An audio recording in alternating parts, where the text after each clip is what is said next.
Hello student, good morning. कैसे हैं आप? अच्छे हैं?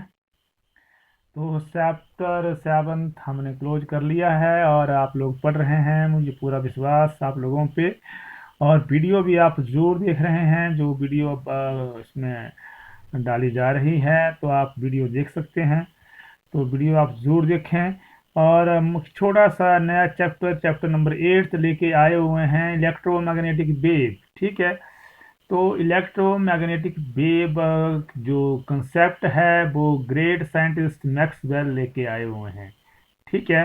जो मैक्सवेल है that can be bring the new topic that is electromagnetic waves. ठीक है।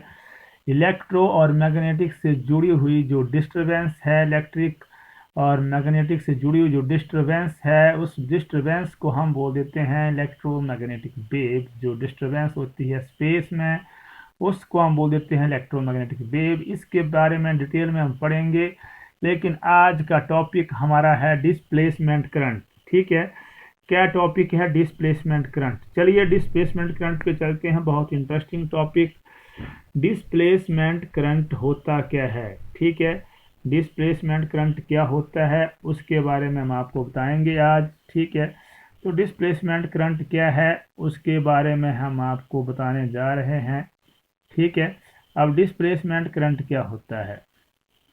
अभी तक आप लोगों ने क्या पढ़ा हुआ है? अभी तक आप लोगों ने पढ़ा हुआ है कि कैसे इंड्यूस करंट बनता है और क्या क्या कंडीशंस होती है। अभी आप तक आप लोगों ने पढ़ा कि जैसे आपके पास अगर मैग्नेटिक फील्ड में चेंजिंग हो रही है, मैग्नेटिक फील्ड आपकी बढ़ रही है, घट रही है, तो वहाँ पे नया फैक्टर आपके पास आता है मैग्नेटिक फ्लक्स। और अगर मैग्नेटिक फ्लक्स में चेंजिंग हो रही है तो आपके पास इंड्यूस करंट या इंड्यूस ईएमएफ जो है वो प्रोड्यूस होता है। ये आप लोगों ने पढ़ा हुआ है। ठीक है।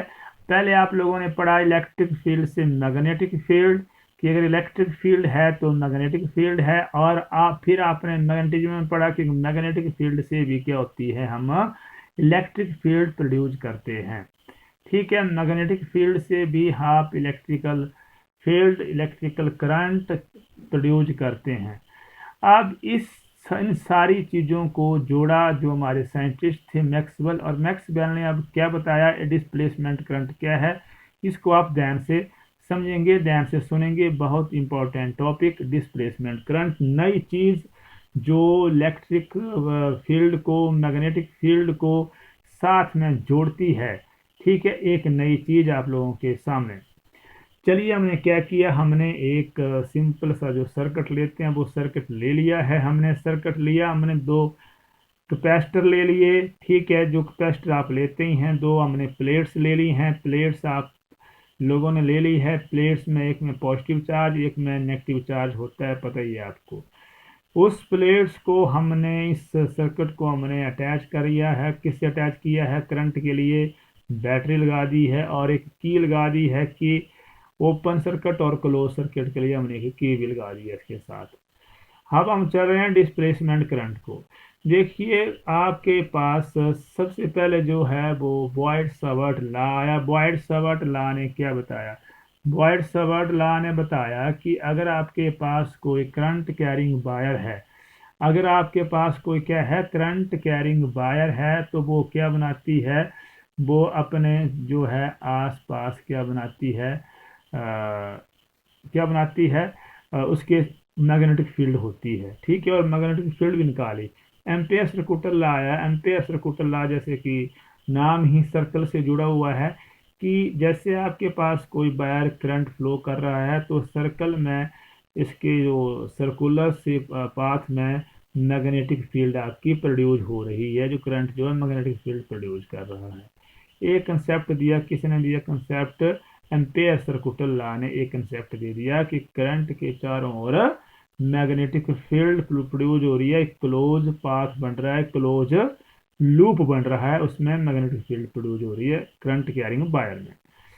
अब यहाँ पे देखिए हमने क्या किया, इन प्लेट्स को अटैच कर दिया बैटरी के साथ।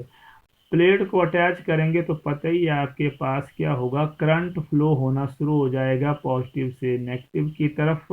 ये देखिए एक करंट फ्लो हो रहा है, ये कोई कंडक्टर है, ठीक है, कोई कंडक्टर हमने लिया है, कंडक्टर है तो कंडक्शन होगी करंट की, ठीक है।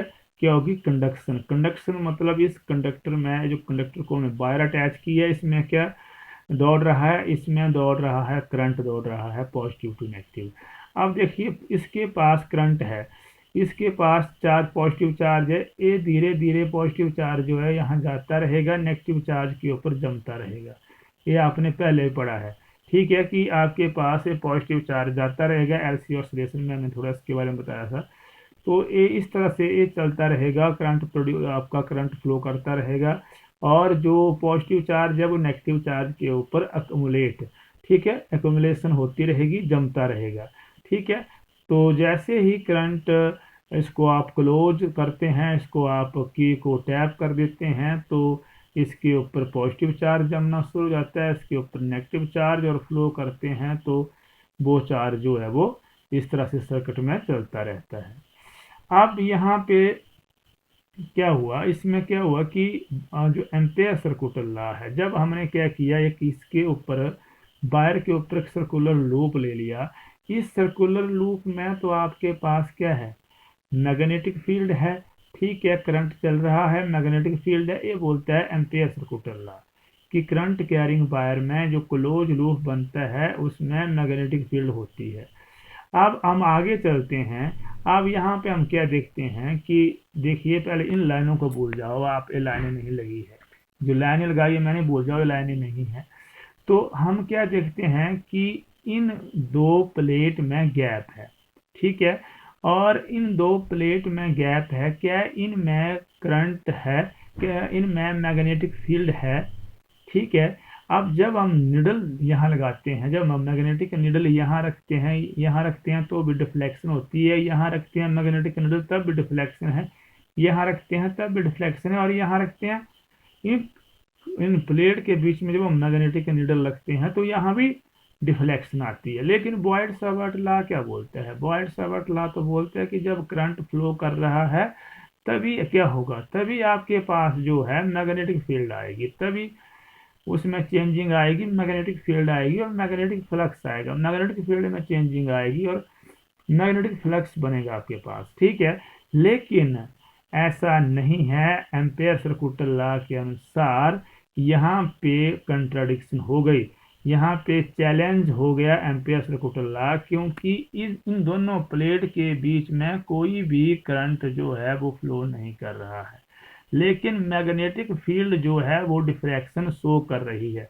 करंट कोई नहीं है लेकिन मैग्नेटिक फील्ड डिफ्लेक्शन शो कर रही है, मतलब यहाँ पे भी करंट वेरी कर रहा है, ठीक है, यहाँ पे भी करंट वेरी कर रहा है। तो यहाँ मैग्नेटिक फील्ड नहीं है तो क्या है, तो यहाँ पे है इलेक्ट्रिक फील्ड। क्या है, जैसे पता है इलेक्ट्रिक फील्ड क्या आप कहाँ से चलती है, पॉजिटिव टू नेगेटिव चलती है, तो यहाँ इलेक्ट्रिक फील्ड वेरी कर रही है। इलेक्ट्रिक फील्ड वेरी करने की वजह से मैग्नेटिक फील्ड भी यहाँ पे वेरी कर रही है, और इलेक्ट्रिक फील्ड वेरी करने से यहाँ पे इलेक्ट्रिक फ्लक्स बन रहा है, ठीक है, इलेक्ट्रिक फ्लक्स बन रहा है, इलेक्ट्रिक फील्ड चेंज हो रही है, तो उस चेंजिंग की वजह से, वेरिंग का मतलब है चेंज हो रही है, वेरी कर रही है, तो यहाँ इलेक्ट्रिक फील्ड भी वेरी कर रही है, और इलेक्ट्रिक फील्ड वेरी करने की वजह से मैग्नेटिक फील्ड भी वेरी कर रही है, और मैग्नेटिक फील्ड वेरी करने की वजह से यहाँ पे आपके पास इलेक्ट्रिक फील्ड वेरी करने से इलेक्ट्रिक फ्लक्स भी वेरी कर रहा है, ठीक है। तो ये जो इलेक्ट्रिक फ्लक्स वेरी कर रहा है, यहाँ से यहाँ तक जो डिस्प्लेसमेंट हो रही है करंट की, ठीक है, यहाँ से यहाँ तक जो डिस्प्लेसमेंट करंट की हो रही है, तो उस करंट को हम बोल देते हैं डिस्प्लेसमेंट करंट। क्या बोल देते हैं, डिस्प्लेसमेंट करंट। तो हमने दो प्लेट ले ली है, हमने यहाँ एक सर्कुलर लूप लिया, क्लोज लूप, इसमें करंट है, इसमें करंट है, तभी according to Ampere circular law क्या बोलता है, फॉर S1 के लिए VDL is equal to mu naught I. यहाँ पे करंट को हमने नाम दिया कंडक्शन करंट, की जो करंट है किसमें फ्लो कर रहा है, ये नाम भी दिया मैक्सवेल ने। इस करंट को हम बोल देंगे कंडक्शन करंट और इससे को डिनोट करेंगे आईसी से। समझ गए बात, आईसी से इसको हम डिनोट करेंगे। तो देखिए यहाँ पे तो एम्पेयर सर्कुलर लॉ के अनुसार इसमें तो मैग्नेटिक फील्ड है, तो इसमें तो एम्पेयर सर्कुलर लॉ आपके पास आ गया, line integral of B D L mu naught I. अब मैक्सवेल ने कहानी बनाई, जो मैंने कहानी अभी आपको सुनाई वो मैक्सवेल की कहानी है। ठीक है, कि S2 में भी आपके पास क्या है, इलेक्ट्रिक फील्ड चेंज हो रही है, इलेक्ट्रिक फील्ड चेंज हो रही है, तो इसमें आपके पास इलेक्ट्रिक फ्लक्स भी चेंज हो रहा है और डिस्प्लेसमेंट करंट बन गया। तो S2 में आपके पास फिर कोई भी करंट नहीं है according to Ampere circular law. S1 में तो करंट आ गया, S2 में कोई भी करंट नहीं है, इसलिए जो लाइन इंटीग्रल है इस गैप में वो क्या बन गया, बी डी एल का जीरो बन गया, आपके पास कोई भी करंट नहीं है। ठीक है, समझ गया हम डिस्प्लेसमेंट करंट क्या है, जो यहाँ से यहाँ तक करंट है, this current is displacement current. कैसे आता है, जब इलेक्ट्रिक फील्ड वेरी करती है, इलेक्ट्रिक फील्ड वेरी करने से इलेक्ट्रिक फ्लक्स चेंज होता है, इलेक्ट्रिक फ्लक्स चेंज होने से आपके पास करंट आता है। ठीक है, ये आ गया आपके पास डिस्प्लेसमेंट करंट। ठीक है, तो मैक्सवेल मॉडिफिकेशन क्या है एम्पेयर सर्कुलर लॉ की, वो हमने देखनी है। The current associated with change in electric field और electric flux with respect to time is called a displacement current. और क्या दिया इसने दिया V D L that is equal to mu naught C, mu naught C I. Mu naught I तो Ampere circular law ने भी दिया था, लेकिन कुछ चीज छूट गई थी, वो दी इसने, that is mu naught I D. ठीक है, तो इसको डिनोट करते हैं हम, इट इज डिनोटेड बाई, किससे डिनोट करते हैं, आई डी से। डिस्प्लेसमेंट करंट को किससे डिनोट करते हैं, आई डी से करते हैं। अब जो इलेक्ट्रिक फील्ड निकालेंगे हम प्लेट्स के ऊपर, तो electric field due to positive plate सभी जानते हैं। कैपेसिटर की इलेक्ट्रिक फील्ड क्या होती है, दैट इज आपके पास सिग्मा अपॉन 2 एप्सिलॉन नॉट, और E2 के लिए क्या आ गया, sigma upon 2 epsilon not. Net electric field क्या आ गया, E1 प्लस E2, एलसीएम ले लिया, सिग्मा अपॉन एप्सिलॉन नॉट आ गया। अब हमें पता है कि सिग्मा क्या होता है, सिग्मा दैट इज जो सरफेस चार्ज डेंसिटी होती है, और किसके ऊपर डिपेंड करती है, चार्ज पर यूनिट एरिया। ठीक है, चार्ज पर यूनिट एरिया, तो इसमें सिग्मा की वैल्यू भर दो, तो E आपके पास आ गया Q upon epsilon naught A आ गया जी, नंबर 2 मान लिया। हमने क्या निकालना है कि कितनी चेंजिंग हो रही है, इलेक्ट्रिक फील्ड कितनी बैरिंग हो रही है, कितनी बैरी कर रही है, दैट इज इलेक्ट्रिक फ्लक्स।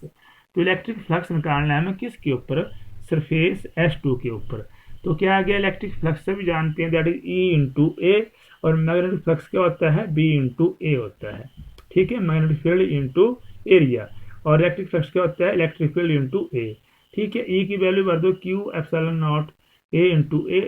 ठीक है, A से A हो गया, आ गया Q अपॉन एप्सिलॉन नॉट। ठीक है, अब हमने निकालना है, हमने क्या निकालना है, रेट ऑफ चेंज ऑफ, क्या निकालना है हमने, इलेक्ट्रिक फ्लक्स। ठीक है, तो rate of change of electric flux मतलब D phi E upon D T, क्योंकि ये टाइम के साथ वेरी कर रहा है, तो D phi upon D T, E लगा दिया हमने, D upon D T, phi E आपके पास दिया है, Q upon epsilon naught, 1 upon epsilon naught बाहर आ गया, कितना आ गया, D Q upon D T आ गया। ठीक है, और D Q upon D T को मैंने बोल दिया आई डी करंट अब। ठीक है, तो D phi upon D t यहाँ से आ गया I d upon epsilon naught, और आई डी यहाँ से कितना आ गया, ये चला गया परली side, epsilon naught d phi E upon D t, ये आपके पास डिस्प्लेसमेंट करंट आ गया। ठीक है, डिस्प्लेसमेंट करंट, इसकी वैल्यू आप भर देंगे, आप किस में भर देंगे, इसकी वैल्यू भर देंगे आप 1 में, तो आपके पास आ गया mu naught I c plus mu naught epsilon naught d phi E upon D t, ये आपके पास आ गया। क्या आ गया आपके पास है, डिस्प्लेसमेंट करंट क्या आया, म्यू नॉट, ठीक है sorry, epsilon naught d phi upon D t, और जो है टोटल अब आपके पास कितना आता है, that is line integral of conduction B dot d L that is equal to, क्या दिए थे एम्पेयर सर्कुलर लॉ ने, एम्पेयर सर्कुलर लॉ ने सिर्फ म्यू नॉट आई दिया है, लेकिन प्लस क्या आएगा, mu naught epsilon naught d phi E upon D t, मतलब इस मैक्सवेल ने सबको जोड़ दिया, फ्राडे लॉ को जोड़ दिया, इलेक्ट्रोस्टैटिक को जोड़ दिया, गॉसेस थ्योरम को जोड़ दिया, गॉसेस लॉ को जोड़ दिया, इन सारी चीज़ों को जो जोड़ने का जो श्रेय है, क्रेडिट है, वो जाता है मैक्सवेल को। तो बहुत ही इंपॉर्टेंट टॉपिक, लेकिन अभी +2 में लिमिटेड है, 3 नंबर का यहाँ से पेपर में आता है। तो आप लोगों को मैं आशा करता हूँ कि ये समझ आ गया होगा डिस्प्लेसमेंट करंट। आगे मैक्सवेल ने इक्वेशन दी, जो इक्वेशन पहले सबसे पहले इक्वेशन ये आ गई, ये इक्वेशन आपने पढ़ी है, इसमें मॉडिफाई किया इसने, ठीक है। इसके बाद ये भी पढ़ी है आपने इक्वेशन, ये इक्वेशन भी पढ़ी हुई है आपने। तो ये मैक्सवेल की 4 इक्वेशंस हैं, ठीक है, जिनको इसने मॉडिफाई किया, जिनको इसने कंसेप्ट दिया, जो कंसेप्ट छूट गया था वो कंसेप्ट दिया मैक्सवेल ने। इसके साथ लास्ट में कंडक्शन करंट और डिस्प्लेसमेंट करंट में मैंने डिफरेंस दिया है। तो डियर स्टूडेंट, मैं ऐसा करूंगा कि आपको ये चीज़ समझ आ गई होगी, टॉपिक समझ आ गया होगा। फिर भी अगर आपको कोई प्रॉब्लम रह गई होगी तो ज़रूर मुझे कॉल करें आप वीडियो देख के। Thank you, all the best.